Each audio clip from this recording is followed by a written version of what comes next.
येतो एक संता ठाई लाभ पायी उत्तम म्हणविता त्यांचे दास पुढे आस उरेना कृपादान केले संती कल्पांतीही सरेना म्हणविता त्यांचे दास पुढे आस उरेना तुका म्हणे संत सेवा हेची देवा उत्तम म्हणविता त्यांचे दास पुढे आस उरेना महायोग पीठे तटे भीमरथां वरं पुंडरीकाय दातुं मुनीन्द्रये समागत्य तिष्ठन्तमानन्दकन्दम् परब्रह्मलिङ्गं भजे पाण्डुरङ्गम् अलङ्कापुरीरम्य सिंहासनस्थं पदाम्भोज तेजस्फुरद्दिक्प्रदेशम् विधीन्द्रादिदेवैः सदा स्तूयमानं समाधिस्थमूर्तिं भजे ज्ञानदेवं नमो सद्गुरु तुकया ज्ञानदीपा नमो सद्गुरु सच्चिदानन्दरूपा नमो सद्गुरु भक्त कल्याण मूर्ती नमो सद्गुरु भास्करा पूर्ण कीर्ती तपो ज्ञान वैराग्य भक्ती स्वरूपम सदालंकृतं साधु संन्यास योगम मुखे अस्य वेदांत शास्त्रार्थ नीतिं नमो नारायण गिरिं ब्रह्मस्वरूपम मस्तक हे पाया मस्तक हे माया मस्तक हे माया गावार करी संताचा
म्हणविता त्यांचे दास पुढे आस उरेना. संत श्रेष्ठ जगत वंदनीय जगद्गुरु श्री तुकाराम महाराज यांचा 4 चरणांचा संत महात्म्यांच्या सहवासाचा आशीर्वादाचा सामान्य मनुष्य जीवनामध्ये काय विशेष परिणाम होतो त्याविषयीचं चिंतन करणारा हा अभंग. महाराज म्हणतात की संत चरणांचा आपल्याला काही भाग्यानं आश्रय मिळाला, काही सेवा घडली, संगती घडली तर जीवनामध्ये परमोच्च उत्तम असा लाभ प्राप्त होतो. आपण जर त्यांचं दास्यत्व काही सेवा भाव पत्करला, अंतःकरण आशारहित आणि तृप्ततेचा अनुभव घेणारं अंतःकरण आपल्याला प्राप्त होतं.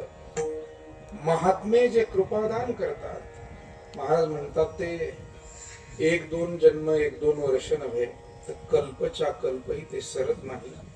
आणि अशी ही संतांची सेवा सामान्य माणसाने करावी किंवा माणसाला लाभ होतो यात नवल नाही, भगवंताला सुद्धा ती प्रिय वाटते. विठाला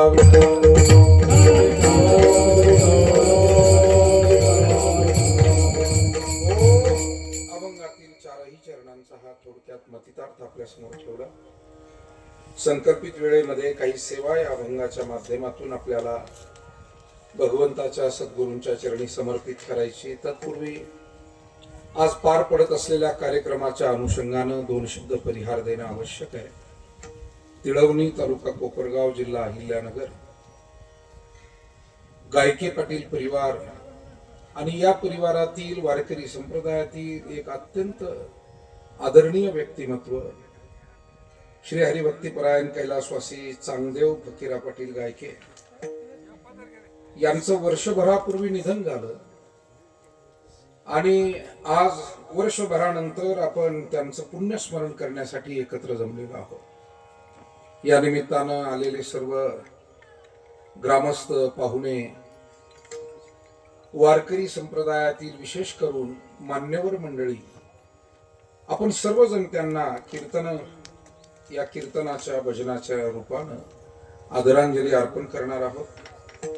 या परिवारातील त्यांचे भाऊ श्री भीमराज फकीरा पाटील गायके, त्याचबरोबर त्यांच्या धर्मपत्नी गंगा भागीरथी जिजाबाई चांगदेव पाटील गायके, त्यांची मुलं हरिभक्तपरायण आपले कृष्णा महाराज चांगदेव पाटील गायके, दुसरे श्री रवींद्र चांगदेव पाटील गायके, मुलगी सौ संगीताताई बाळासाहेब निकम, सौ सुनंदाताई बाबासाहेब मोरे, पुतणे साहेबराव सुखदेव पाटील गायके, प्रल्हाद सुखदेव पाटील गायके आणि ज्ञानेश्वर भीमराज पाटील गायके, संपूर्ण गायके पाटील परिवार आणि विशेष करून आज वारकरी संप्रदायातील उपस्थित आदरणीय सर्व आमचे कीर्तनकार, प्रवचनकार, पूज्य महाराज मंडळी, गुणीजन, सर्व गुरुबंधू मंडळी, त्यामध्ये ज्यांच्या सुंदर गायनानं कीर्तनाचा प्रारंभ झाला ते संगीत विशारद आपले स्नेही विलासजी महाराज कोतकर, दुसरे आपले वारकरी संप्रदाय भूषण भजन सम्राट रामकृष्ण महाराज चौधरी, दुसरे आपले गायनाचार्य भरतरी महाराज विधाटे, सद्गुरु जोग महाराज संस्थेतील परमादरणीय आपली कीर्तनकार मंडळी, आपले स्नेही हरिभक्तीपरायण नामदेव महाराज जाधव शास्त्री, त्याचबरोबर आवर्जून उपस्थित आपल्या परिवारातील आपले स्नेही श्री हरिभक्तीपरायण बाबा महाराज मोरे, त्याचबरोबर आमचे गुरुजी असतील, या ठिकाणी आवर्जून उपस्थित आमचे युवा गायनाचार्य आणि सहकारी निलेश महाराज नवले, त्याचबरोबर रामकृष्ण महाराज जाधव, त्याचबरोबर प्रल्हाद महाराज दाभाडे, की जे खऱ्या अर्थानं कालच नर्मदा परिक्रमा करून इथे पोहोचलेत. आपण महाराजांचं टाळ्या वाजवून अभिनंदन करूया, त्यांना वंदन करूया. अतिशय आदर्श असं व्यक्तिमत्व नव्या पिढीतील. त्याचबरोबर आपले गुरुबंधू आणि स्नेही विनेकरी आमचे बाळासाहेब महाराज खरात. खरं म्हणजे आज बाळासाहेब महाराजांनी आजचा कार्यक्रम सगळ्यांसाठी घरचा आहे आणि म्हणून काही न सांगता प्रत्येकाने आपली जबाबदारी उचललेली आहे. विठाला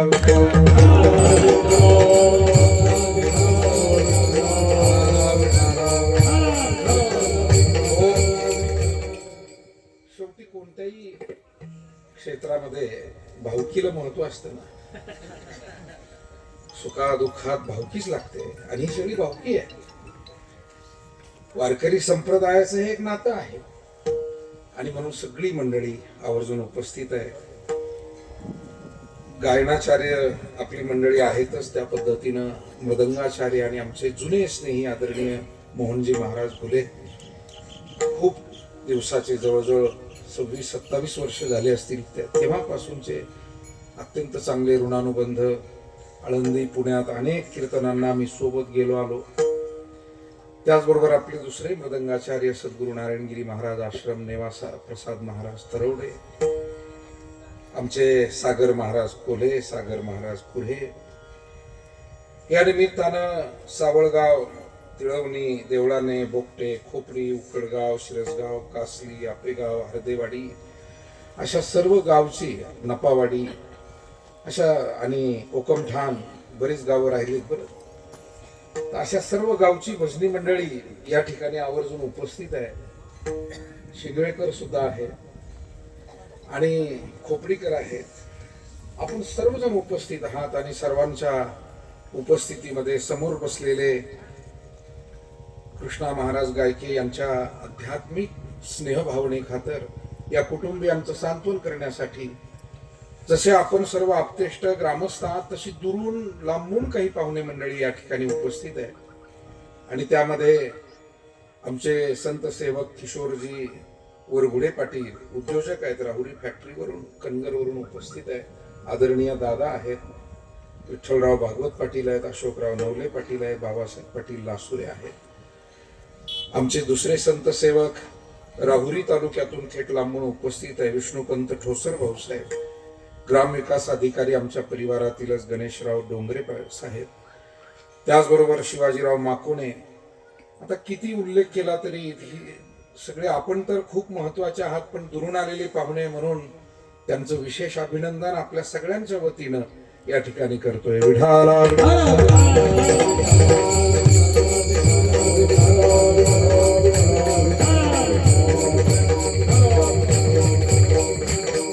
आमचे भजनी मंडळातील करपे पाटील आणि सर्व सहकारी, अतिशय चांगली मंडप सेवा, त्यांनाही धन्यवाद.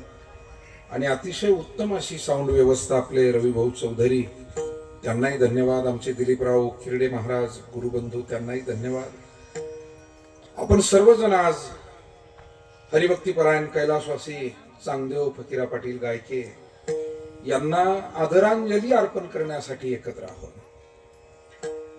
खरं म्हणजे चांगदेव पाटील यांच्या बाबतीमध्ये आपण सगळेजण जाणता की अतिशय निर्मळ अंतःकरण आणि सरळ विचार वृत्तीचं व्यक्तिमत्व म्हणजे चांगदेव पाटील गायके हे होते. सरळ साधं व्यक्तिमत्व, निर्मळ अंतःकरणाचं व्यक्तिमत्व. आणि आयुष्यभर त्यांनी आपला प्रपंच सांभाळता सांभाळता पत्नी, मुलं, बाळ या सर्वांना आधार देता देता अधिकाधिक काळ परमार्थ केला.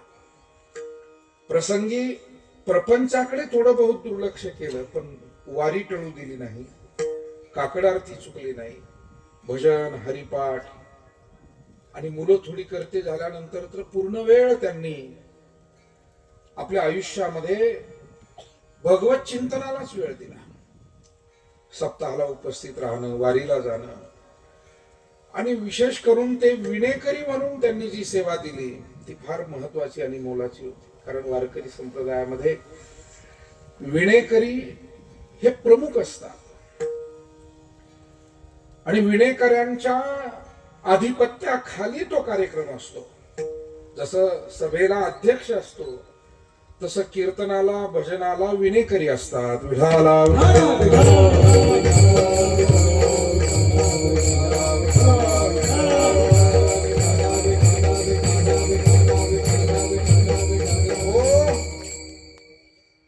आणि म्हणून चांगदेव पाटलांनी विणेकरी म्हणून जी सेवा दिली ती अत्यंत महत्वाची, मोलाची. आपल्या मुलांनाही त्यांनी चांगल्या पद्धतीनं घडवलं. कृष्णा महाराज, त्यांचे बंधू भगिनी, सगळ्या परिवाराला चांगला विचार संस्कार त्यांनी दिला. आणि विशेष करून योगीराज सद्गुरू गंगागिरीजी महाराज या परंपरेमध्ये आपले सर्वांचे सद्गुरू प्रातस्मरणीय ब्रह्मलीन श्री नारायणगिरीजी महाराज यांच्या सहवासात त्यांना परमार्थ घडला. मला असं वाटतं यापेक्षा महद भाग्य दुसरं जीवनामध्ये असू शकत नाही. आणि म्हणून चांगदेव पाटलांच्या पुण्यस्मरणाला अभंग घेताना मी विचार करत होतो गाडीत बसल्यावर की काय विषयावर बोलायचं. पुण्यस्मरण म्हटलं की तत्सम विषयाचे अभंग आपल्या समोर 5, 25, 50 अभंग असतातच. पण तरी मला असं अचानक आतून स्फुरलं की नाही, चांगदेव महाराजांनी आयुष्यभर गुरुसेवा केली, संत सेवा केली आणि मग त्या गुरुसेवेचं फल खऱ्या अर्थानं त्यांना मागच्या वर्षी त्यांच्या अंतिम क्षणाला लाभलं. कारण भगवंताचं चिंतन करत करत त्यांनी देह ठेवला. महाराज म्हणतात, अंतकाळी ज्याचे नाम आले मुखा, तुका म्हणे सुखा पार नाही. विठाला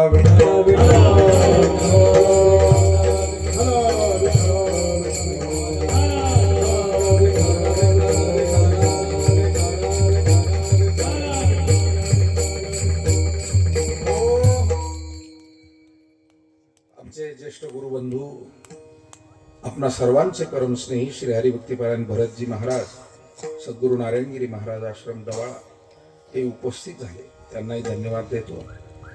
आमचे भजनी मंडळातील अत्यंत जिव्हाळ्याचे सहकारी हरिभक्तीपरायण संजय महाराज, नपावाडीकर हे सुद्धा आवर्जून उपस्थित आहेत. खरं म्हणजे आपण सगळी मान्यवर मंडळी उपस्थित आहात आणि आपल्या उपस्थितीमध्ये हा कार्यक्रम संपन्न होताना मी आपल्याला सांगत होतो की चांगदेव पाटलांनी महाराजांच्या म्हणण्याप्रमाणे वाढता हा पुण्य धर्म केला. जीवनामध्ये प्रपंच करता करता परमार्थ अधिकाधिक कसा होईल, पुण्य पदरी कसं पडेल, या दृष्टीनं त्यांनी कार्य केलं. आणि सद्गुरु नारायणगिरीजी महाराजांच्या सहवासात जवळजवळ त्यांचं 50 वर्षाचं आयुष्य सोबतीत सेवेत एकरूपतेत गेलं. क्षणभर सत्संगती मिळाली तरी ती परमभाग्याची संपत्ती म्हटलेलं आहे. आणि मग ज्यांचा इतका काळ गेला आणि सत्संग त्यांना खरा घडला. बरं, कारण कोणत्याही गोष्टीमध्ये त्या सहवासाची काही लक्षणं दिसली पाहिजे. एखाद्या चंदनाच्या भोवती काही झाडं असतील तर त्या झाडांवरती त्या चंदनाच्या सहवासाचा परिणाम दिसतो, किंबहुना तो दिसला तर सहवास. चंदनाने बोरी चंदनाने बोरी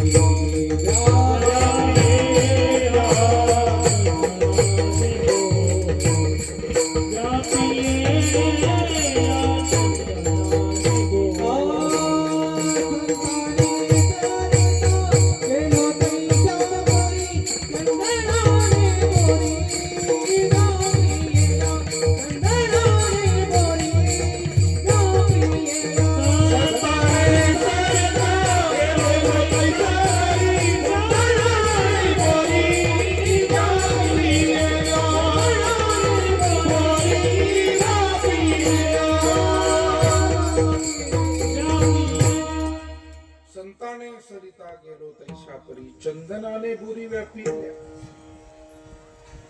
चंदनाच्या भोवती बुरी बाबळीची झाडं असतील तरी ती वरून बुरी बाबळीची दिसतील, पण त्याच्या लाकडाला सुगंध येतो, कारण त्या चंदन वृक्षाचा त्या सहवासाचा झालेला तो परिणाम. तसं संतांच्या सहवासामध्ये जे जीवन भक्तिमय होऊन जातं, निर्मळ होऊन जातं, जे जीवन अतिशय भावमय होऊन जाते, समजायचंय या जीवनाला संत सहवास घडलेला आहे. आणि ही पुरेपूर सर्व लक्षणं चांगदेव पाटील यांच्यामध्ये होती हे आपण निश्चितपणे सर्वजण जाणतो. इतका निर्मळपणा, इतका सरळपणा.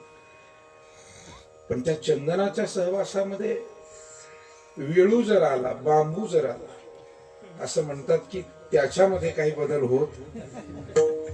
तसा आमचा द्वेषभाव, अहंकार, आमचे काही दुर्गुण ते जर गेलेच नाही तर समजायचं की आम्ही संत सहवास करू शकलो नाही.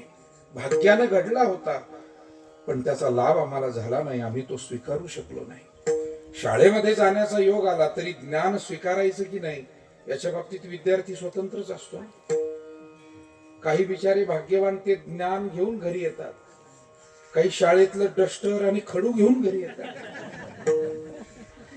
त्यांना वाटतं याच्यासाठी केला होता याच्यासाठी आपल्याला शाळेत. काही भांडण करून घरी येतात, काही फक्त करमणूक म्हणून जातात. शाळा तीच आहे जी एकाला ज्ञान देते, दुसरा मात्र काही प्राप्त करत नाही. तसं संत सहवास आणि मनुष्य जीवन तेच आहे. पण आम्ही त्यातून काय घेऊ शकतो, म्हणून चांगदेव पाटील हे एक अत्यंत साधे शेतकरी पण अत्यंत पवित्र अंतःकरणाचे सद्ग्रस्त. मी ज्या ज्या वेळेला त्यांना भेटलो मला हा जो अनुभव आलाय, मी ना कोणाचं हे काही वाचून सांगतोय, ऐकून सांगतोय, मला जो स्वतःला ते व्यक्तिमत्व कळलं ते मी अंतःकरणापासून आपल्याला सांगतोय. विठाला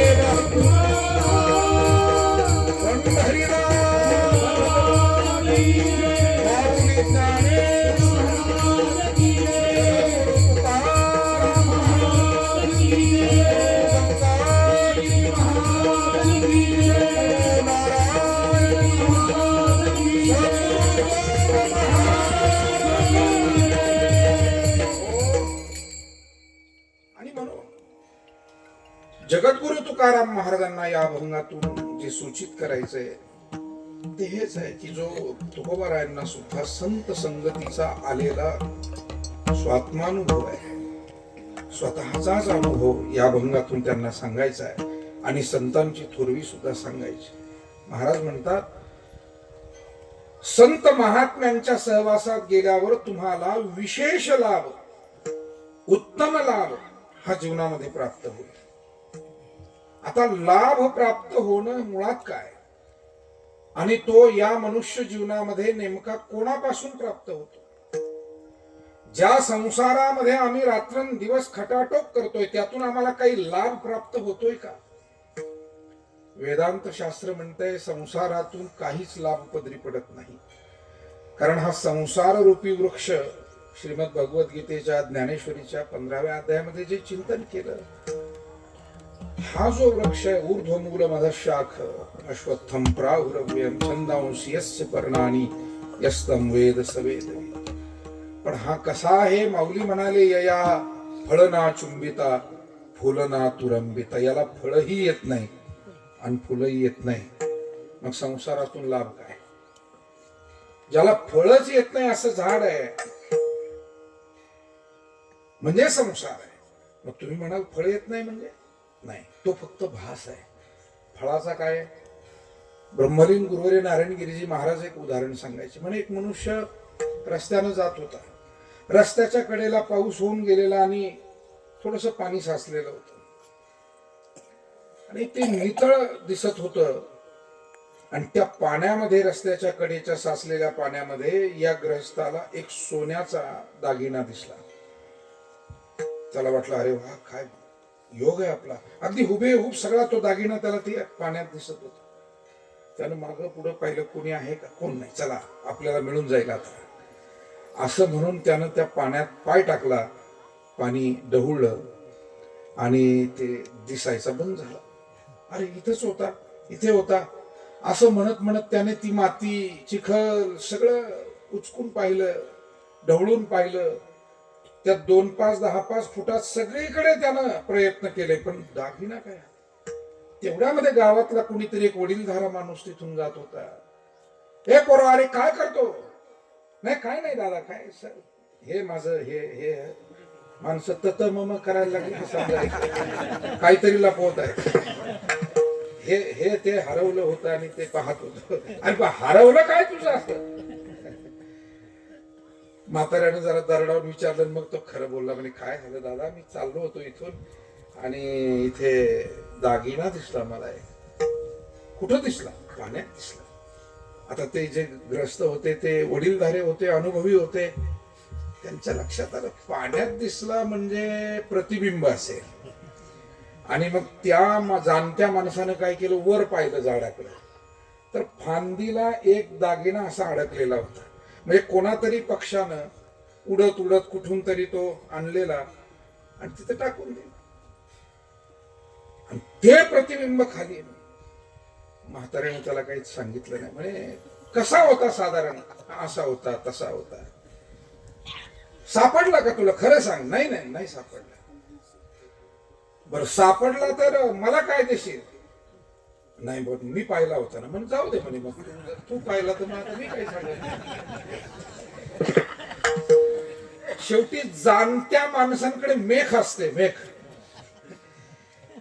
आणि जाणत्या माणसांचं ऐकलंही पाहिजे, तर काहीतरी लॉब निदान पदरात पडेल. मग शेवटी म्हाताऱ्याने सांगितलंय, पा तू मला दे नको देऊ, पण तू मूर्ख आहे. प्रतिबिंबाला खरा दागिना समजला. अरे ते प्रतिबिंब आहे, दागिना कुठे? वर पहा म्हणे.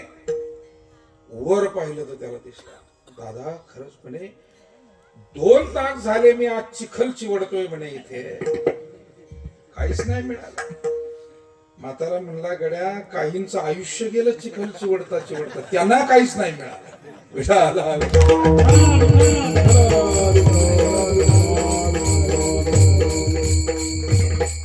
फक्त पैशातून सुख मिळेल असा विश्वास घेऊन काही लोक जगले.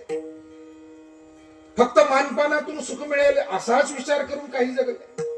पण आपल्यासारखे काही भाग्यवान आपल्या वाडवडिलांच्या पुण्याईनं, संतांच्या कृपेनं ज्यांना जीवनामध्ये परमार्थ केला पाहिजे हे कळलं, हे उमजलं, आणि जीवनामध्ये परमार्थ करून काही हे जीवन मुळात दुःखरूप असलेलं जीवन, पण त्यात सुखाचा अनुभव घेण्याचा प्रयत्न भाग्यवानांनी केला. पण मायबाप हो, सुख हे उन्नतीशिवाय मिळत नाही. आता ही उन्नती आर्थिक नव्हे, प्रापंचिक नव्हे, ही सद्भावनेची, अंतःकरणाची, श्रद्धेची, ज्ञानाची, विचारांची उन्नती. आपला भाव वृद्धिंगत व्हावा, ज्ञान वृद्धिंगत व्हावं. आणि म्हणून वर दागिना मिळतो, कळलं का? देवाकडे जायचं असेल तर खाली जाऊन चालत नाही, वर जावं लागतं. आणि गीतेमध्ये म्हटलंय, ऊर्ध्वं गच्छन्ति सत्वस्था मध्ये तिष्ठन्ति राजसा जघन्य गुणवृत्तिस्था अधो गच्छन्ति तामसः. तामसी माणसं नेहमी खाली धावायचा प्रयत्न करतात. मला इथे बसलेले सगळे ज्येष्ठ जाणते वडीलधारे वारकरी आहेत. तुम्ही सर्वजण सकाळी ज्ञानेश्वरी वाचता, हरिपाठ घेता, गाथा वाचता, काही ना काही नित्यनेम तुम्ही सर्वजण करता. म्हणजे शहाणी माणसं उठल्याबरोबर ओव्या म्हणतात, आणि जी माणसं या चिखलात अडकलेली ना, ती राम पहाऱ्यात शिव्या द्यायला चालू करतात. म्हणून मी म्हटलं की आयुष्य गेलं.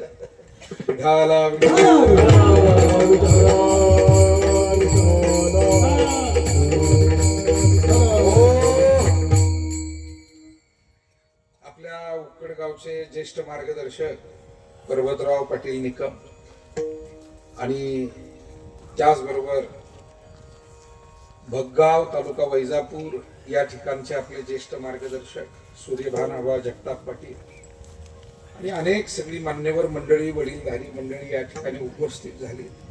त्यांनाही मी धन्यवाद देतो. विठाला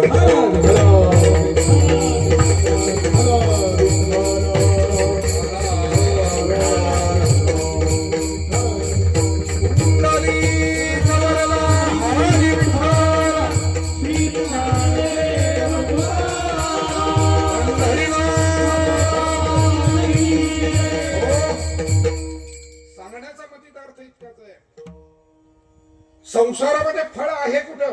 भास आहे, भास. त्या दागिन्याचा जसा त्या ग्रस्ताला भास झाला, आणि मग पुन्हा जाणत्यानं सांगितलं तेव्हा कळलं, तसं सुखाच्या भासामध्येच आम्ही त्या आभासाच्या मागे पळतोय. बहु मृगजळ देखोनी डोळा, खोटियाचे पिसे उरा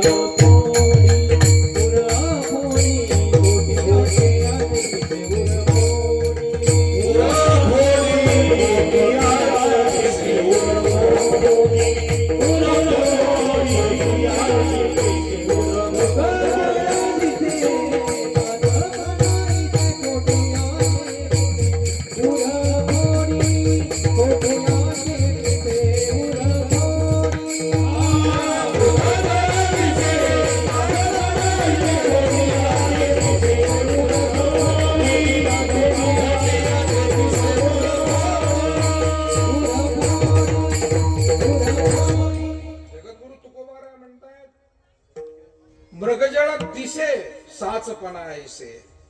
खऱ्यासारखं दिसतंय, पण ते कसं खोट आहे, आणि खोट्याचं वेड लागलं की आयुष्यामध्ये दुःख होत. खोटी याचे पिसे उर खोडी.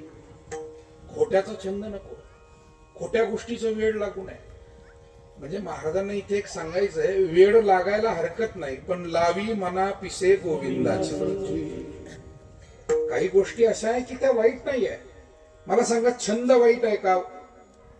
नाही, वाईटाचा छंद वाईट आहे, बाकी छंद वाईट. ज्ञानेश्वरी वाचायचा छंद किती चांगला, भजन म्हणण्याचा छंद किती चांगला. हो माझ्या मनाला लागो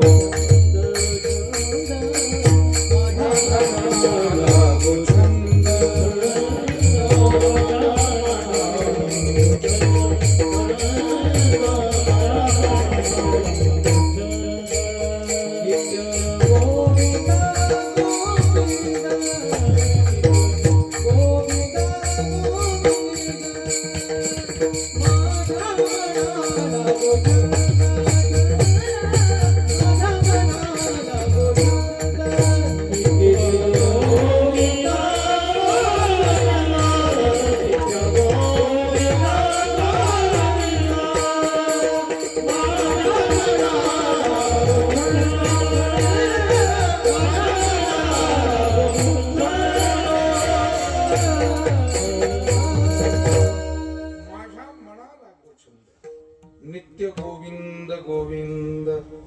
आणि म्हणून या जगतामध्ये संसारात मिळणार जे फल आहे तो फलाभास आहे, आभास आहे.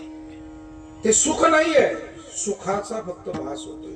गुरुवर्य महाराज आणखी एक उदाहरण सांगायचे. महाराज रस्त्यानं जाणार एक कुत्र आणि त्याला वाळलेलं हाड सापडलं. आणि ते हाड सापडल्यानंतर आता मांसाहाराची आवड असलेलं ते पटकन त्यानं ते हाड उचललं आणि चावू लागलं. पण ते वाळलेलं होतं. 2-4 महिन्यापूर्वी मेलेला काहीतरी पशु, त्याचं ते हाड एवढं एवढं. पण याला वाटलं याच्यातून काही मिळेल. प्रयत्न सुरू झाले. आणि तुम्हाला खरं सांगू का, माणसं चांगल्या मार्गात प्रयत्न कमी करतात आणि खोट्या मार्गात प्रयत्न जास्त करतात. तसंच आहे. आणि म्हणून मला वाटतं महाराज संत महात्मे म्हणाले, लोक प्रपंच जेवढा ओढ घेऊन करतात ना, आम्ही परमार्थ तसा करू. सर्व भावे लोभ्या आवडे हे धन आम्हा नारायण. किंवा माऊली म्हणाले, सायास करीशी प्रपंच दिननिशी. आमचे संत म्हणाले, मग रात्रंदिवस जर लोकांना प्रपंचाचा ध्यास असेल तर आम्ही सुद्धा रात्र न कळे दिवस न कळे अंगी खेळे दैवत हे. याला म्हणतात संकल्पावी माया संसाराचे. असे विचार आहे, सिद्धांत. संतांनी काही केलं नाही, संसारावरचं प्रेम फक्त परमात्म्याकडे वळवलं आणि त्यांना परमात्मा लाभ झाला. त्या हाड चावण्यामुळे त्या कुत्र्याला हळूहळू काय झालं, जखमा झाल्या तोंडात 2-4 मिनिटानंतर. आणि त्याच्याच तोंडातलं रक्त त्यालाच जाणवायला लागलं. तर त्याला समाधान असं झालं, इतक्या प्रयत्नांनी चावून चावून का होईना पण याच्यातून काहीतरी. आता हाच असा एक शुद्ध वेडेपणा आहे. तसंच मानवी जीवनामध्ये संत महात्मे तुम्हा आम्हाला सावध करतात. संसार जरूर करावा, जबाबदारी म्हणून करावा, आपलं कर्तव्य कर्म म्हणून करावा, परंतु त्यातून काही सुख मिळेल यावर विसंबून राहू नये. कारण संसारात सुख आहे. संत महात्म्यांना असं वाटतं ही याच्यापेक्षा मोठी अफवा दुसरी कोणती नाही. विठ्ठला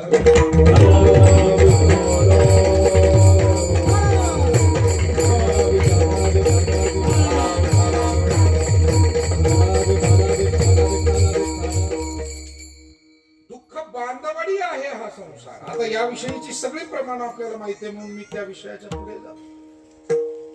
मुळात दुःख रूप आहे, दुःख बांधवडी आहे. आणि जो ज्याचा स्वभाव आहे तो बदलत नसतो. यो यस्य स्वभावस्ति सतस्य दुरतिक्रमः.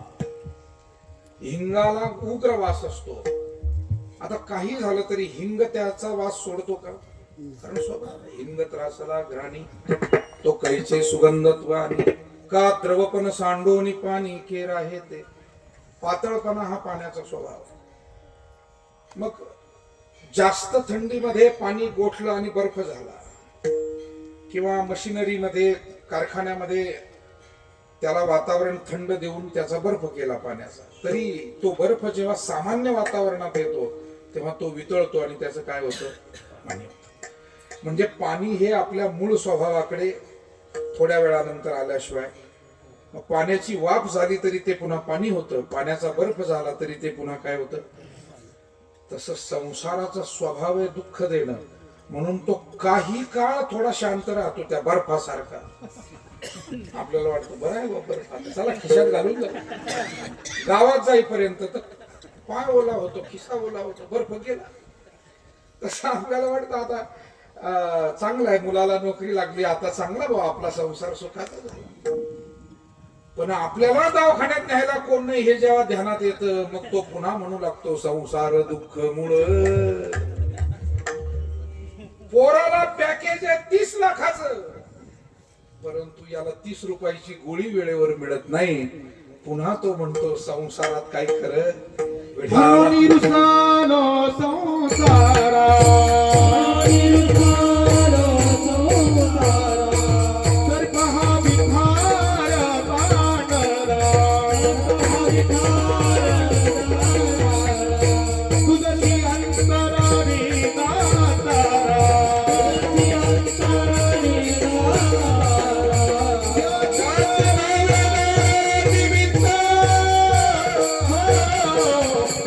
निर्वाणीचा बाणा, शस्त्र हा निर्वाणीचा बाणा.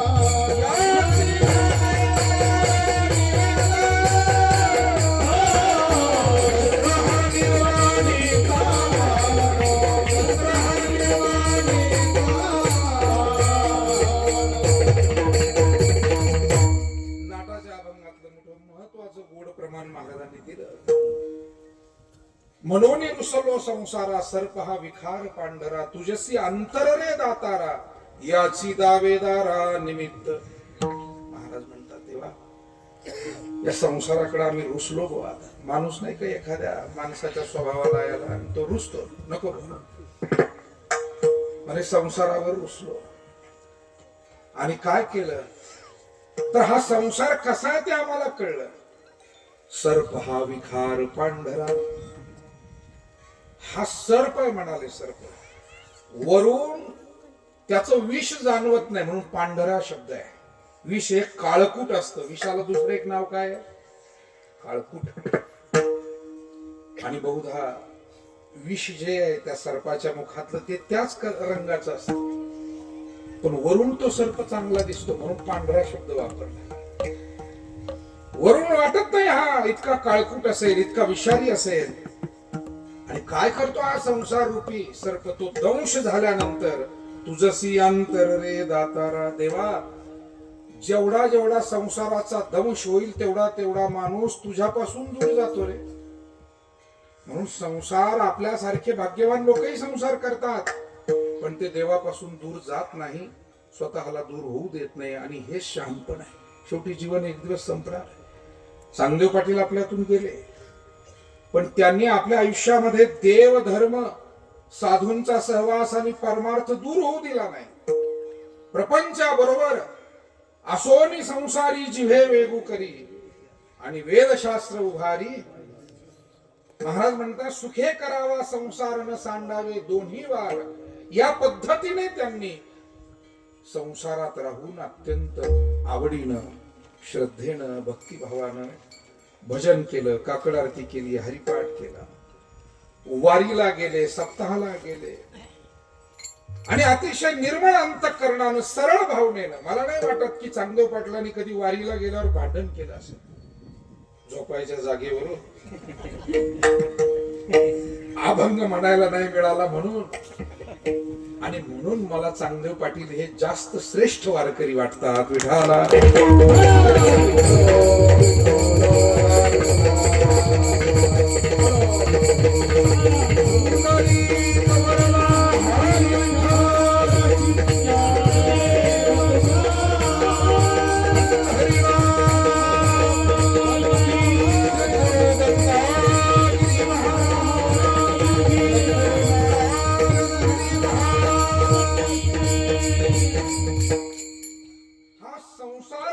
सर्प चावल्यानंतर तुझसी अंतर रे दातारा, याची दावेदारा निमित्त. आणि या संसारात राहून जर आम्हाला परमार्थ कोण आमच्याकडून घडून घेत असेल तर ते उपकार संतांचे. आम्हाला या संसारात राहूनही परमार्थाची जागृती कोण देत असेल? विचार करा तुम्ही मायबाप हो. जर ज्ञानेश्वरी नसती, गाथा नसता, संत ज्ञानेश्वर महाराज, नामदेव महाराज, सावता महाराज, सेना महाराज, गोरोबा काका, नरहरी महाराज, चोखा महाराज, निवृत्तीनाथ महाराज, सोपान काका, मुक्ताई, जनाई नाथ महाराज, तुकोबा राय, संताजी महाराज, जगनाडे, निळोबा राय, किती नाव आहे. सद्गुरु गंगागिरीजी महाराज, सद्गुरु जोग महाराज, सद्गुरु नारायणगिरीजी महाराज, किती सगळे पूज्य संत मंडळी आपल्या आजूबाजूला आहे. संत महात्मे नसते तर आम्हाला हा परमार्थ कुणी ध्यानात आणून दिला असता? अहो, घरामध्ये अमुक सण आला, अमुक उपवास आला, हे वडीलधारे माणसं नसतील तर पिढीच्या ध्यानात येत नाही. ध्यानात संक्रांत आली हे पहिलं कोण सांगतं? गुरुजी. घरातले वडीलधारे माणसं. गुरुजी आठवण करून देतात, वडीलधारे माणसं आठवण करून देतात. नाही तर काहींना त्या ड्युटीत आणि त्या व्यापात मेसेज आल्यावर कळतं. तिळगुळ घ्या, गोड गोड बोला, तिळगुळ घ्या, गोड गोड बोला. त्या मशीन सांगत आणि मग आम्हाला कळतंय. विठाला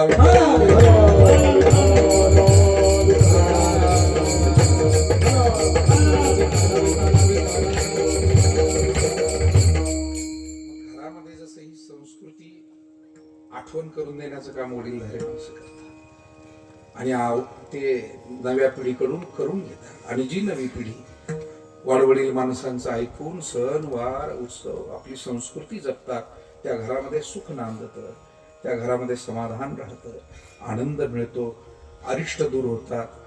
आणि म्हणून घरामध्ये देवपूजा असावी, ग्रंथ वाचन असावं, घरामध्ये येणाऱ्या अतिथींचं सन्मान पूजन असावं, दान धर्म अन्नदान असावा. कारण यातूनच सगळे दोष दूर होतात. बरं, 1-2 दिवसाची पूजा कुठे जाऊन घातल्यानं सगळे दोष दूर होत.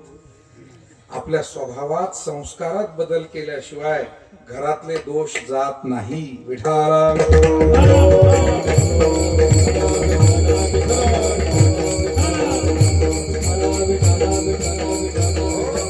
आणि आपल्यासारखे भाविक हे मानतात त्या रस्त्याने चालतात. काही माणसं आहे जीवनामध्ये धसमुसळ्यासारखे, महाराजांचा शब्द आहे, गुरुवाले महाराजांचा शब्द, धसमुसळ्यासारखे जगतात. जुमानतच नाही कशाला, पंचांगालाही मानत नाही, पोथीलाही मानत नाही, साधू संत काय सांगतात त्यालाही जुमानत नाही. आणि मग काही कोणतरी म्हणतंय काही दोष घडला, मग ते त्र्यंबकेश्वरला जातात, काय गाव टोक्याला जातात, काशीला जातात, अलाहाबादला जातात, प्रयागराजला जातात. हे मस्त पैकी पूजा 2-4 दिवस 5-50 हजाराचा चुराडा करून येतात. आले का पुन्हा धसमुसळेपणा चालू, शेजाऱ्याशी नीट वागायचं नाही, वडील घराला आरे तुरे बोलल्याशिवाय राहायचं नाही, आणि अनेक अशा गोष्टी करायच्या. मला सांगा दोष जातील कसे? काय संबंध त्या पूजेचा आणि ह्या दोषाचा? दोष हे आमच्या जीवनातून गेले पाहिजे आणि त्याच्यासाठी विचार हे संस्कार हे त्याच्यावरचं औषध आहे.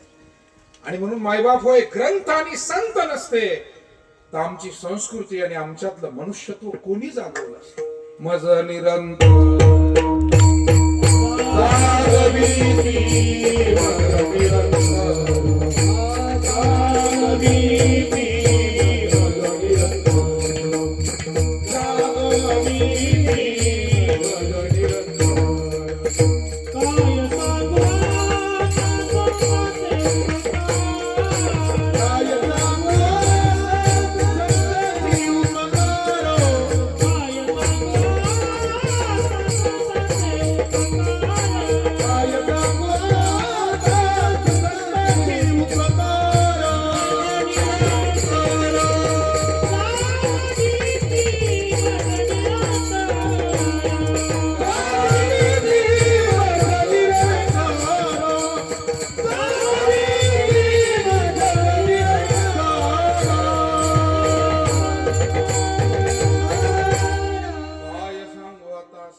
मज निरंतर जागविती.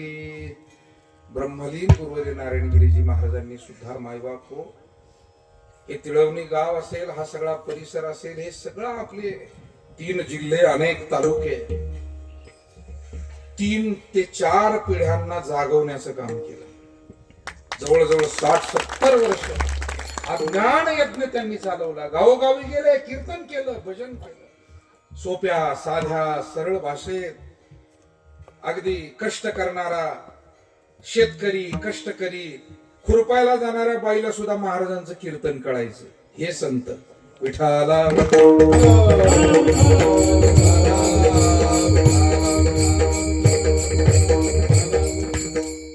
एकदा असंच सगळे आमचे महाराज मंडळी बसलेली होती, विद्यार्थी, आणि महाराजांच्या समकालीन काही संत मंडळी होती. त्यामध्ये वैकुंठवासी, ब्रह्मलीन, नारायण तात्या बाजा ठाणकर, शिवगिरी महाराज, किंवा पूज्य बाळकृष्ण बाबा दत्तगिरी महाराज सावखेडकर, अशी काही जुने गुरुबंधू त्यांची मंडळी होती.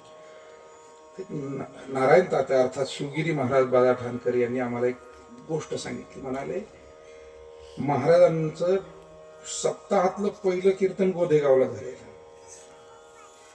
त्या काळात, म्हणजे 1950-52चा काळ असेल. काही वडील माणसांना इथे आठवतही असेल. आणि त्यावेळेला सोमेश्वरगिरी महाराज होते, त्यांनी एकादशीचं कीर्तन करायला लावलं महाराजांना, नारायणगिरी महाराजांना, गुरुजी म्हणून बेटावरती आलेले. आणि पहिलंच कीर्तन सप्ताहामध्ये हजारोंचा समुदाय, सगळे गावोगावचे भाविक, गाडी बैलानं पायी जसं जमेल तो काळ जुना, आता किती सगळा आडी अडचणीचा काळ. आणि एकादशीचं कीर्तन महाराजांचं सुरू झालं. महाराजांनी अभंग घेतला, घोटविन लाळ ब्रह्मज्ञाना हाती, मुक्ता आत्मस्थिती सांडवीण. असं तत्वज्ञान मांडलं, वेदांत शास्त्राचा विचार. आणि कीर्तन आटोपल्यावर गुरुवर्यांचं दर्शन म्हणून सोमेश्वरगिरी महाराजांच्या दर्शनाला गेले नारायणगिरी महाराज. तरुण वय त्यावेळी, 30-35 वर्षाचं वय. त्यावेळेला सोमेश्वरगिरी महाराज म्हणाले, गुरुजी, ते सुद्धा गुरुजीच म्हणायचे, कारण रंगनाथ गुरुजी परभणीकरांनी हे गुरुजी त्यांना पदवी दिली होती पंढरपुरात चातुर्मासात. म्हणजे त्यांना शिकवणारेच त्यांना गुरुजी म्हणत होते. हा त्यांचा अधिकार आणि एवढं मोठं त्यांचं ज्ञान. सोमेश्वरगिरी महाराज म्हणले, गुरुजी, कीर्तन फार चांगलं झालं तुम्ही, मी पण ऐकलं, पण आमचा समाज भोळा भाबडा आहे, शेतकरी, कष्टकरी, सामान्य लोक आहे, यांना इतकं गहन तत्वज्ञान एवढं कळणार नाही. आणि म्हणून आमची तुम्हाला सूचना आहे, इथून पुढच्या काळात आता ही जबाबदारी तुमच्यावर मी देतोय या समाजाची. या समाजाला कळेल, रुचेल असं बोला. आणि नारायण तात्या म्हणाले, त्या दिवसापासून महाराजांनी जे सरळ, साध्या, सोप्या भाषेत कीर्तन केलं, परत त्यांनी त्यांचं किती तत्वज्ञान आहे ते शेवटपर्यंत कळूच दिलं नाही. माऊलींचा एक अभंग आहे, ज्ञान गिळोनी गावा गोविंद. मायबाप हो, एखाद्या धनवान माणसानं आपलं धन कधी जगासमोर मांडूच नाही, त्याचा उन्माद कधीच दाखवू नये, तो खरा धनवान असतो. तसं गुरुवर्य नारायणगिरीजी महाराज हे असे महात्मे होते. कधी कधी बोलता बोलता कळायचे, एखादा श्लोक अशा ग्रंथातला ते बोलून जायचे की ऐकणारे सुन्न व्हायचे, सुज्ञ ऐकणारे. महाराज कोणत्या ग्रंथातला श्लोक म्हटले असते, म्हणजे काय अध्ययन नव्हतं त्यांचं कोणत्या ग्रंथाचं किंवा कोणत्या विषयाचं. वेदांतापासून ते आयुर्वेदापर्यंत आणि समाजकारणापासून ते जागतिक घडामोडींपर्यंत सगळं अथांग ज्ञान बोलता बोलता कळायचं. पण सहज बोलणे हित उपदेश, करोने सायास शिकविती विठाला.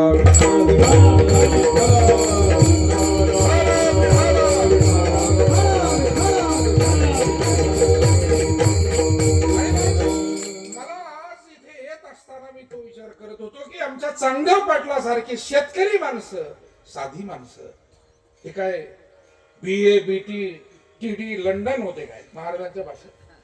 महाराज असंच म्हणायचं, BA BT TD लंडन, त्यांचे शब्द आहेत ते. तुमच्या ध्यानातही राहिले का नाही, का सगळंच विसरून गेले तुम्ही, सगळा नांगरच फिरवलं की काय तुम्ही. आठवण ठेवा, महाराजांची आठवण ठेवा. विठाला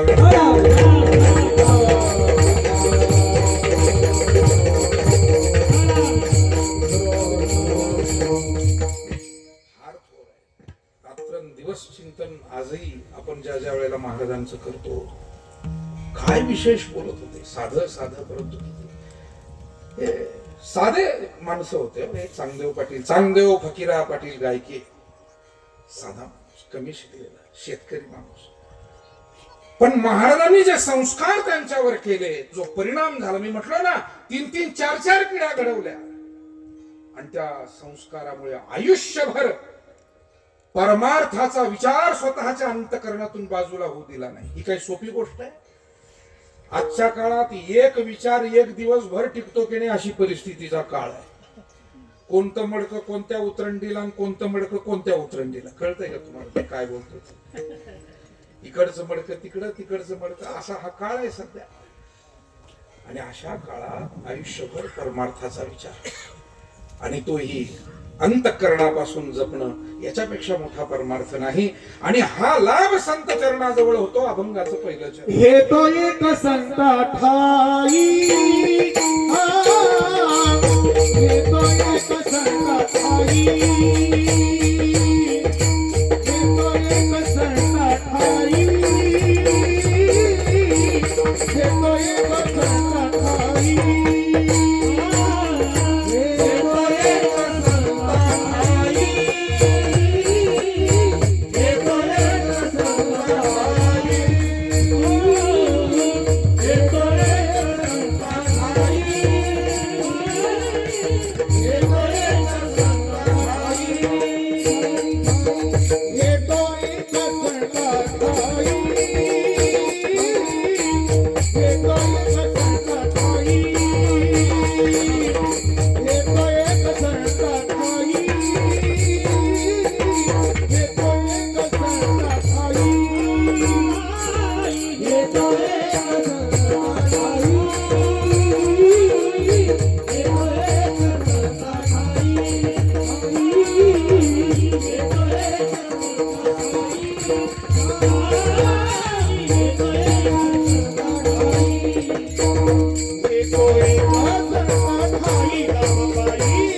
आमच्या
सगळ्या मंडळींसाठी एकदा जरा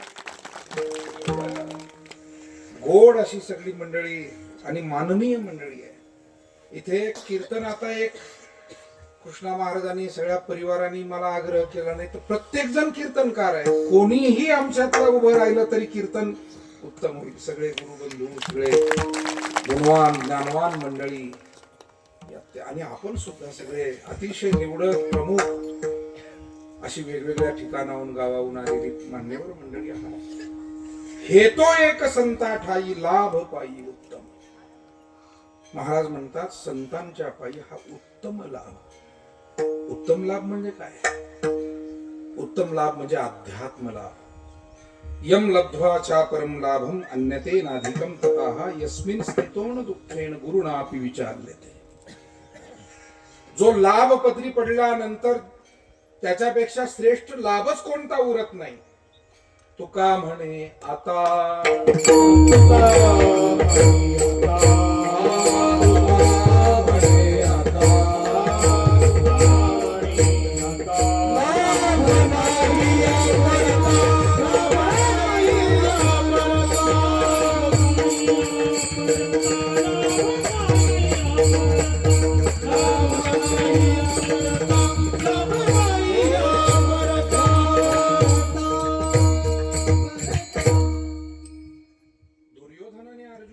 श्रीकृष्णाकडे जेव्हा मदत मागायला गेले, कथा माहितीये म्हणून फक्त आठवण देतो.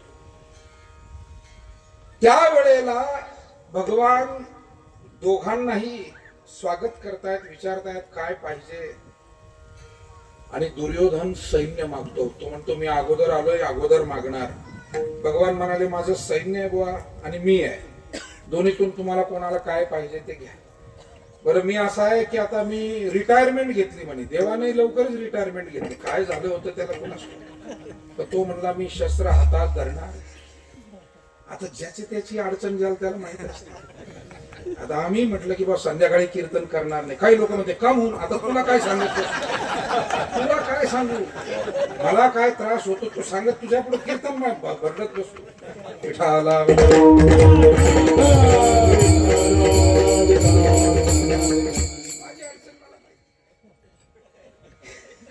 आणि शेवटी ज्याचं त्याला स्वातंत्र्य आहे. हो तेव्हा देव म्हणले मी काही शस्त्र हातात धरणार नाही. झालं. त्यांनी रिटायरमेंटची घोषणा लवकर केली आणि चांगली माणसं रिटायर झालं. जरा वाईट वाटतं. ते मागे आपले 2 खेळाडू रिटायर होणार बातमी वाचल्या. चांगली माणसं आहे ते. शर्मा आणि कोणतं कोहली नाही का, चांगले कर्तबगार आहे ना. देशाचं नाव त्यांनी केवढं त्यांच्या कारकिर्दीनं उंच केलं. आणि म्हणून चांगली माणसं गेल्यानंतरही तसंच होते. पोकळी निर्माण होते. विठाला भगवान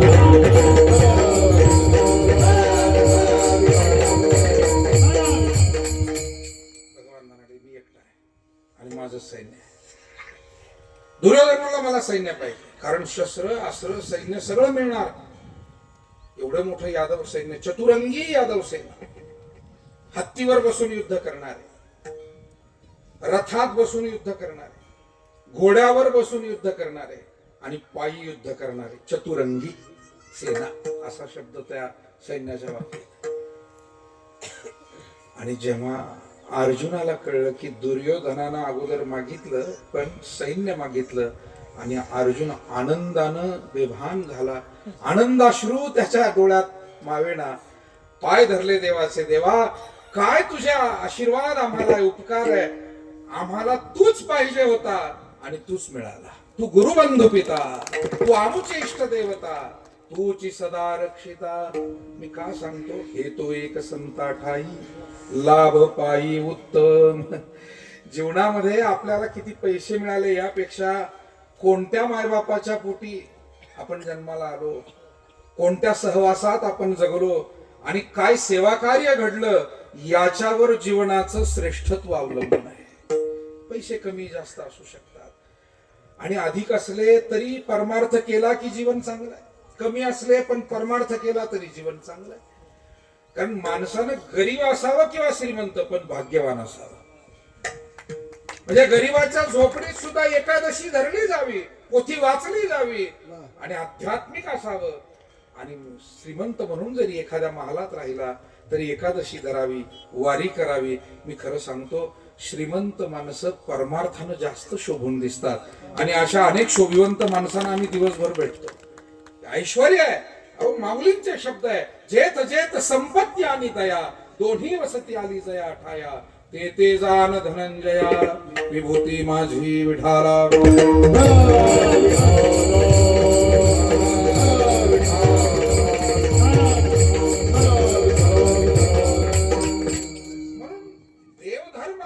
ईश्वराची भक्ती घडून तो आनंद मिळणं किंवा ईश्वरच मिळणं यापेक्षा तुका म्हणे आता लाभ नाही या परता. दुसरा मोठा लाभ नाही. आपल्याला महाभारतामध्ये जर आपण गेलो तर संत सहवासानं काय होतंय. भीष्माचार्यांनी प्रतिज्ञा केली होती, मी उद्या पांडवांना मारेल. कारण अत्यंत चुकीची वाक्य, चुकीचे शब्द दुर्योधन भीष्माचार्यांना बोलला आणि मनाला लागला की तुम्ही फक्त शरीरानं आमच्याकडे आहात, आमचे सेनापती आहात, पण पांडवांना तुम्ही मारत नाही. म्हणजे तुम्ही मनानं त्यांच्याकडे. संशय घेतला आणि भीष्माचार्य संतापले. त्यांनी प्रतिज्ञा केली, उद्या संध्याकाळपर्यंत पांडवांना मारेल, निष्पांडवी पृथ्वी करेल, अन्यथा श्रीकृष्णाला शस्त्र हातात धरायला. आणि हे भगवान श्रीकृष्णाला ज्ञात झालं. म्हणाले भीष्माचार्यांची प्रतिज्ञा आहे, ती काही सामान्य कोणातरी गरीब बायकोशी भांडण झालं, रुसला गेला थोडा वेळ, अशी प्रतिज्ञा नाही आहे ही भीषण प्रतिज्ञा, भीष्म प्रतिज्ञा. संध्याकाळी सगळं आवरलंय आणि द्रौपदीला भगवान म्हणाले, द्रौपदी आपल्याला पितामहांच्या दर्शनाला जायचं. द्रौपदी म्हणाली, देवा एवढ्या रात्री हे काही योग्य आहे का. म्हणाले, काही वेळेला शेवटची रात्रच महत्वाची असते. कारण त्या दिवशीच काय असेल ती गोळा बेरीज, रुसवे फुगवे, अमक धमक, आशा आकांक्षा अपेक्षा काय पूर्ण करायच्या. तुम्हाला सगळे सांकेतिक भाषा कळते. कोणाचा रुसवा फुगवा आहे तो त्याच रात्रीत काढायचा, कोणाच्या आशा अपेक्षा आहे ते त्याच पूर्ण करायच्या. कारण ती रात्र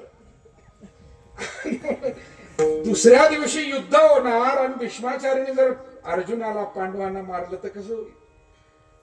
तिला सांगितलं नाही. म्हटलं आपल्याला जायचंय दर्शनाला. श्रीकृष्ण द्रौपदीला घेऊन निघाले आणि भीष्माचार्यांचा तंबू आहे, ते तिथे विश्रांती करतायत. वयस्कर महात्मा आहे, परंतु समोर आलेलं कर्तव्य आहे. आता म्हातारपणाला हे युद्धासारखं काम यावं का. पण मायबाप हो, जीवनामध्ये ज्या वेळेला जो प्रसंग येईल, कांटाळा न करता उगीच फार त्रास करून न घेता त्याला सामोरं गेलं पाहिजे. समय अशी. भीष्माचार्य काही कपाळाला हात लावून बसले नाही. काय बुवा माझ्या डोक्याला शीन झाला. ते म्हटलं आता आली वेळ, काय करणार. जैसी जैसी वेळ पडे तैसे तैसे होणे घडे. विठाला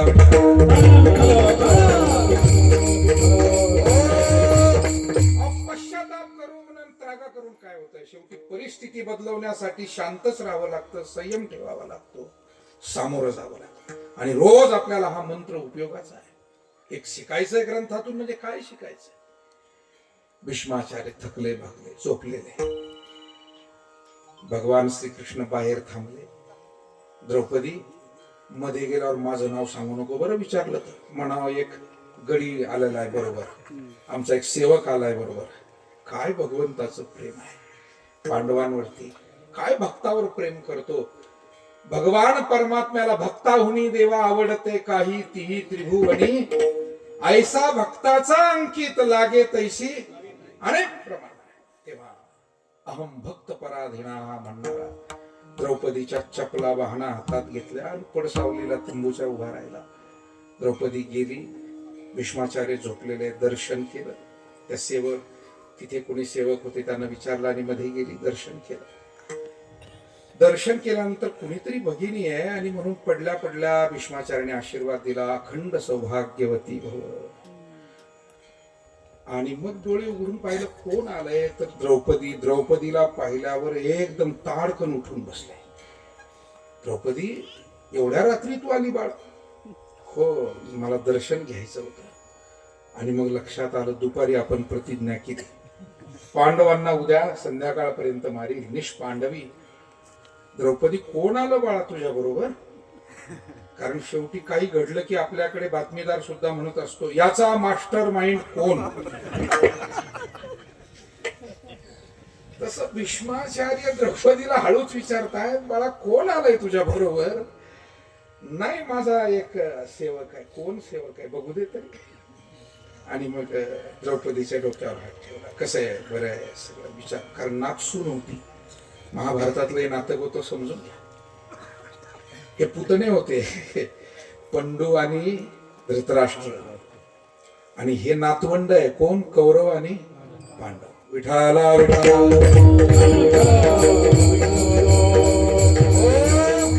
भीष्माचार्य हे अजन्म ब्रह्मचारी आहे. पण तरी कुटुंबाच्या या सगळ्या परिस्थितीमध्ये वाऱ्यावर तर सोडता येत नाही. आणि म्हणून काही यातून मार्ग निघतोय का त्यात सहभागी आहे. त्या घडामोडीमध्ये प्रयत्नही केलेत मार्ग काढायचे, परंतु मायबाप हो, प्रपंचातल्या कटकटीचे मार्ग कधी कधी भीष्माचार्याला सुद्धा निघालेले नाहीये. ध्यानात ठेवा बरं.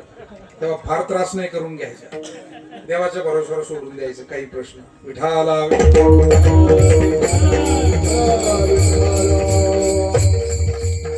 शिकण्यासारखं आहे पहा तुम्ही. प्रत्येक गोष्टीत असं पावला पावलावर शिकत चालायचं. गोष्टी म्हणजे काय नुसतेच अ कड ही अशी सांगून मोकळं व्हायचं काय?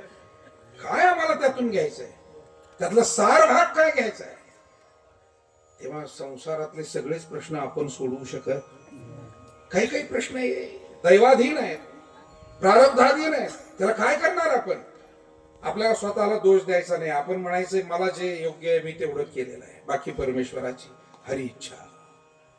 आणि समाधानी राहायचं, ईश्वराचं चिंतन करायचं. भीष्माचार्य सुद्धा प्रयत्न करत राहिले शेवटपर्यंत. आणि म्हणून द्रौपदी नाचसून आहे, बाहेर आले.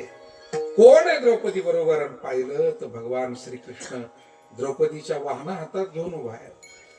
भीष्माचार्य खाली वाकले, भगवान कृष्णाला नमस्कार केला. भगवान कृष्ण वाकले, भीष्माचार्यांना नमस्कार. कारण भीष्माचार्यांना श्रीकृष्ण सुद्धा नमस्कार करत होते. आपले सर्वांचे सद्गुरु ब्रह्मलीन नारायणगिरीजी महाराजांचं महत्वाचं वाक्य आहे. ते म्हणाले महाभारतातलं सर्वात श्रेष्ठ व्यक्तिमत्व कोण, तर ते भीष्माचार्य. महाराज नेहमी सांगतात. आणि मग श्रीकृष्ण, मग अर्जुन. भीष्माचार्य म्हणजे महाराज जर बोलायला लागले ना सप्ताहात प्रवचनात भीष्माचार्यावर असे रंगून जायचे. आणि भीष्माचार्य हा विषय त्यांच्या फार आवडीचा होता. तेव्हा भीष्माचार्यांनी नमस्कार केला भगवान श्रीकृष्णाने. आणि भीष्माचार्यांनी ढसढसा रडले.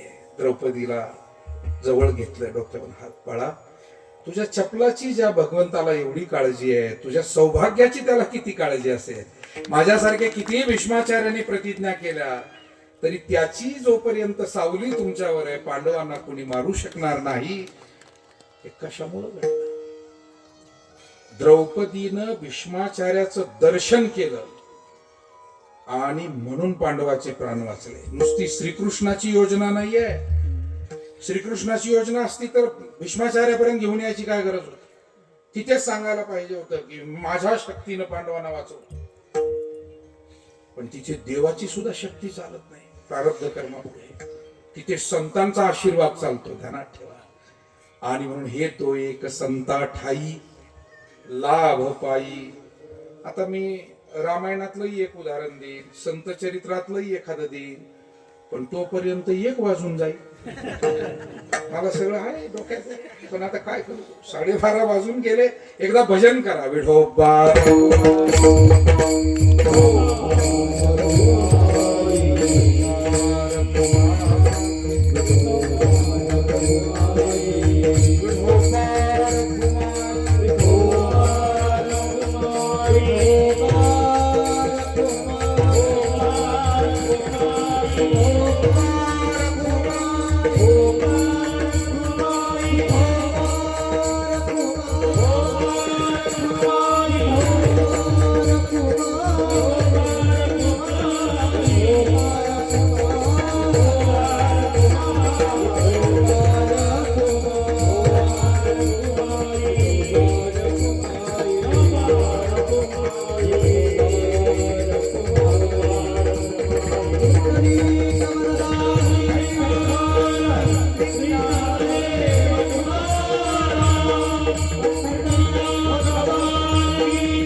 चांगदेव फकीरा पाटील गायके, आपण सगळेच जण या आध्यात्मिक परिवाराच्या निमित्तानं एक परिवार म्हणूनच अनेक वर्ष सेवा करत आलोय. आणि म्हणून चांगदेव पाटील हे आपल्या सगळ्यांसाठी आपल्या घरातलंच व्यक्तिमत्व आहे. आणि आज त्यांच्या या वर्ष श्राद्धाच्या निमित्तानं आपण सर्वजण एकत्र आहात.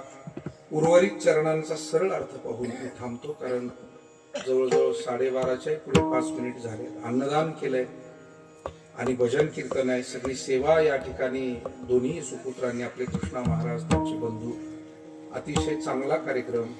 वडिलांची सेवाही चांगली, आजारी पडले, दवाखान्यात नेणं, धावपळ, दोघाही बंधूंनी, सुना असतील, त्यांच्या धर्मपत्नी असतील, मुली आहे, जावई आहे, सगळ्या परिवाराने, इतर त्यांचे पुतणे आणि या सगळ्या परिवाराने धावपळ केली. परंतु शेवटी आयुष्याची मर्यादा आहे आणि त्या धावपळीतूनही काही फारसं यश हाती आलं नाही. वयोमान परत्वे थोडेसे ते तसे लवकर गेले, 10-5 वर्ष आणखी सहजपणे त्यांना मिळाले असते, परंतु त्यांनी त्यांच्या आयुष्याचं सार्थक केलं. काळ सार्थक केला त्यांनी, धरीला मनी विठ्ठल, या न्यायानं खऱ्या अर्थानं जीवन सार्थक करून ते गेलेले आहे. आणि म्हणून हे तो एक संता ठाई लाभ पायी उत्तम. रामायणामध्ये शबरी मातेला मातंग ऋषींची सेवा आणि सहवास घडला आणि मातंग ऋषीचे असे आशीर्वाद मिळाले की प्रभू रामचंद्रांची भेट झाली. लाभ पायी उत्तम. संत चरित्रामध्ये अनेक चरित्र आहे, एक फक्त त्याचे स्मरण करून जातो. नाथ महाराजांच्या सहवासामध्ये गावबा नावाचा एक अत्यंत सामान्य भोळा बाबडा असा तो ग्रस्त, तो मुलगा आईनं सोडून गेली. काय आता भोळा बाबडाच होता, काय करणार काय त्याला, आणि तो सारखा पुरणपोळी मागायचा. गरीब आई बिचारी, एक तर भोळा बाबडा पुरणपोळी मागायचा. आणि मग तिला तुम्हाला खरं सांगू, आजही माऊलींच्या तुकोबारायांच्या या झोळीमध्ये असे अनेक जण टाकले जातात आणि ते नंतर कितीतरी कार्य करतात. हे या वारकरी संप्रदायाची पूर्वी आहे. सद्गुरु गंगागिरीजी महाराज, नारायणगिरीजी महाराजांच्या जवळ सुद्धा असे अनेक तुम्ही आम्ही सामान्य सगळे जीव गेलो, पण त्यांनी काही ना काही आपल्या पदरी घातलं. आणि म्हणून गावबाला असा अधिकार दिला की एक दिवस नाथ महाराजांनी त्याला प्रवचन करायला आपल्या व्यासपीठावर बसवलं. आपुल्या सारिखे करीती तात्काळ, नाही काळ वेळ तयार. आणि भावार्थ रामायण हा ग्रंथ अर्धवट लिहायचा राहिला होता गावबा, मला आता माझा अवतार कार्य आटोपत घ्यायचं, येणाऱ्या षष्ठीला मी जाणार आहे, फाल्गुन वद्य षष्ठी. पण माझा हा ग्रंथ गावोबा तुम्ही पूर्ण करा. आणि काय तो गावोबा, त्याला वेडा म्हणायचे, मंद म्हणायचे, काय काय लोक त्याला गमतीने म्हणायचे, त्या गावोबानं तो ग्रंथ पूर्ण केला. आणि म्हणून हे तो एक संता ठाई लाभ पायी. आपलं भाग्य आहे सगळ्यांचं की ब्रह्मलीन सद्गुरु नारायणगिरीजी महाराजांसारखे थोर महात्मे, ईश्वर अवतारी सत्पुरुष आपल्याला थोडाफार का होईना सहवास घडला, थोडीफार का होईना सेवा घडली, त्यांचे आशीर्वाद मिळाले. त्या आशीर्वादानेच जीवन हे खऱ्या अर्थानं परमश्रेष्ठ घडलेलं आहे.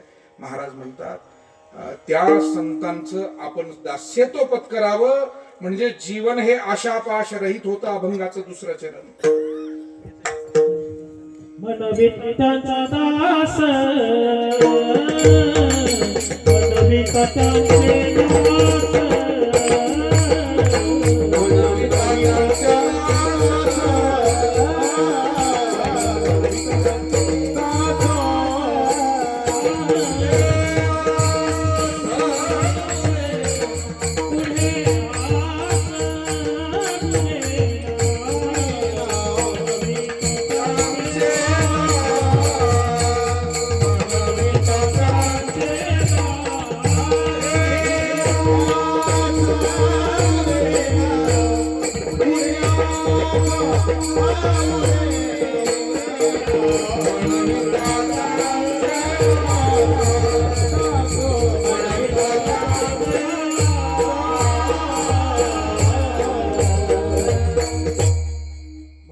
त्यांचे दास उभ्यास उरेना, कृपादान केले संती कल्पांती ही सरेना. संत महात्मे जे कृपादान देतात ते संपत नाही. आपल्या सर्वांच्या घरामध्ये जो परमार्थाचा प्रसाद संत महात्म्यांच्या कृपेनं, सद्गुरूंच्या कृपेनं मिळालाय, तो अखंड आनंद देणार आहे. परमार्थाचा प्रसाद. वस्तू आपण आणतो, खराब होते, पुन्हा नवी लागते. शरीर आटे, संपत्ती आटे, हरिनाम न आटे ते बरवे. हरिनाम कधी संपत नाही. बाकी सगळ्या गोष्टी परिवर्तनशील आहे. आणि म्हणून कृपादान केले संती कल्पांती ही सरेना. आणि महाराज म्हणतात ही संत सेवा भगवंताला सुद्धा श्रेष्ठ वाटते. अभंगाचं शेवटचं तुका म्हणे संत सेवा, तुका म्हणे संत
पुढे